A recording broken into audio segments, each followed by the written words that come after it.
आज ही आज आपको दिखाते हैं गाड़ियाँ लोड करने का तरीका। बल्कि ऐसे लोड होता है। देखो ये गाड़ी लोड हो रहा है, वो ऊपर से सूट के ऊपर से गाड़ी के अंदर माल जा रहा है और ये इधर आगे एयर निकल रहा है। देखो धुआं निकल रहा है ना, ये इसके अंदर गाड़ी लोड होता है। देखो इतना बड़ा टैंक बना हुआ है, ऐसे बल्कि लोड किए जाते हैं भाई। अभी ढक्कन बंद कर लिया और फ्री, बस कंप्लीट है इसका काम।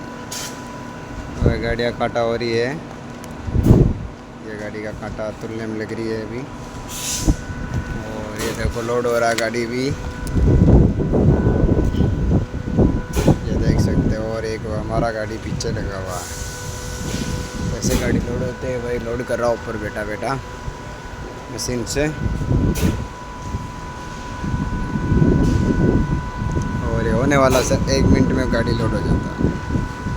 और ये हो गया लोड।